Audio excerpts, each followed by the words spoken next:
Hello and a very warm welcome, ladies and gentlemen, the Silverstone Preview, the best weekend of the F1 calendar for me. I'm British, I'm biased, I don't care. Silverstone is an epic weekend, grandstands will be packed, Lewis Hamilton in the background, round his home track, had to go Hamilton.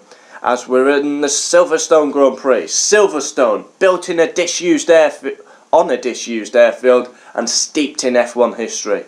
Very chaotic first couple of corners here. Just enjoy the gameplay as I talk about the up and coming weekend. This track is steeped in F1 history. It's a great little circuit, this, I love it. It's had a couple of different layouts. We've also been at Brands Hatch and Donington, but this is the main priority for F1, Silverstone. When you think of F1 and the tracks, the first five that pop into my mind is Spa, Monaco, Monza, Suzuka and Silverstone. And there's rumours that Silverstone may not continue, but it's got to continue. You mark my words, there'll be 120 odd, at least 120 odd thousand, possibly more. I was stood at Copse Corner as we come through Copse in 2012, one of the best experiences of my life, 190 mile an hour. On Saturday it was raining and they were coming through there sideways and getting on the curb, and you've just got to see that live to witness how good these drivers are. It was unbelievable. 52 laps around this iconic track, 3.6 miles with 2 DRS zones, the Hanger Straight and the Wellington Straight. Most wins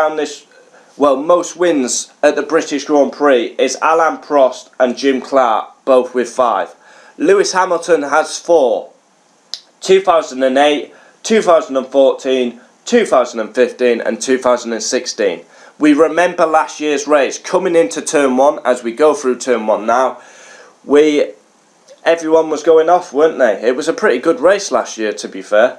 Most constructors wins, Ferrari with 15. And I want to go back to 2008, and that will always, and probably, it's going to be tough to beat.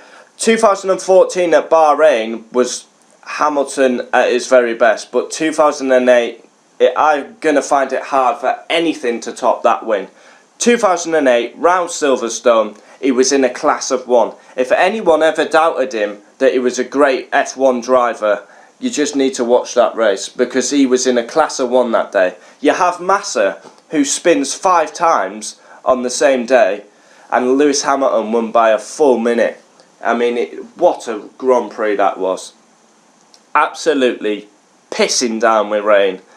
And that will probably be my favourite ever Hamilton win for the rest of his career, to be honest. It was absolutely epic. As we're going past Danny Kvyat now, is he good enough? I honestly think Pierre Gasly should be given his chance. He won the GP2 championship last year.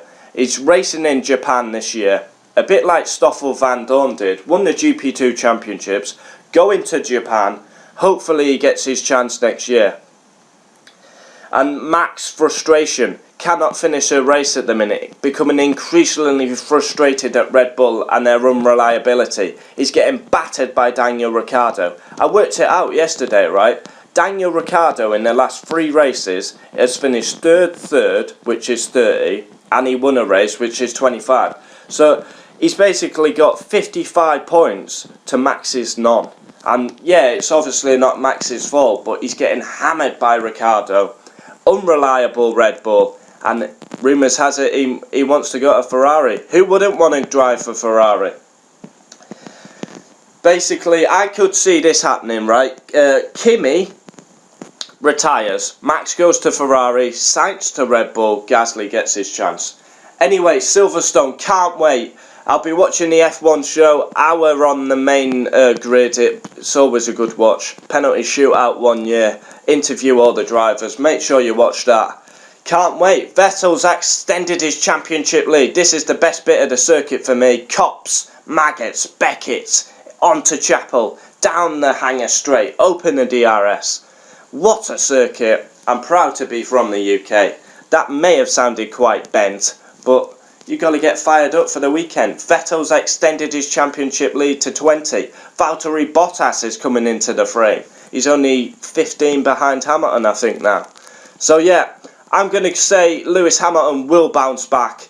He had a tough Austrian Grand Prix, but he'll bounce back and get his 5th win at Silverstone. And hopefully Palmer can get in the points and not finish 11th. Thanks for watching.